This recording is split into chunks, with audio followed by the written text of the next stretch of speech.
ఎన్ని కోట్లు ఖర్చు పెడితే ఇంతమంది జనం వస్తారు చూడండి. వీళ్ళంతా ఏదో జనం డబ్బులు ఇస్తేనో ముందు ఇచ్చిన వస్తే వచ్చిన జనం కాదు, కేవలం అభిమానం, పవన్ కళ్యాణ్ గారంటే ఇష్టంతో వచ్చిన జనం అంట. అసలు ఎంతమంది వచ్చారు అంటే మీటింగ్ తర్వాత వీళ్ళ కాళ్ళ నుండి జారిపోయిన చెప్పులు మొత్తం కలెక్ట్ చేస్తే ఒక ట్రాక్టర్ ట్రక్ అవుతాయా అన్నంతగా జారిపోయాయి అన్నమాట. ఆయన చూడండి ఒకసారి, ఎంత అభిమానం. ఈ పవన్ కళ్యాణ్ గారు ఈ అభిమానాన్ని ఓటర్గా మార్చుకోగలిగితే ఆంధ్రప్రదేశ్లో ఆయనకి పోటీ వచ్చి రాగలిగే నాయకుడు అనేవాళ్ళు ఎవరు ఉండరు. ఇప్పటివరకు నాయకుడిగా ఉన్న వ్యక్తి ఇంకెవరో దొరకరు ఇప్పుడున్న పరిస్థితుల్లో అనేది అసలు వాస్తవం.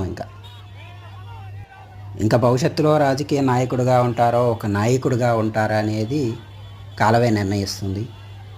చూద్దాం ఏమవుతుందో.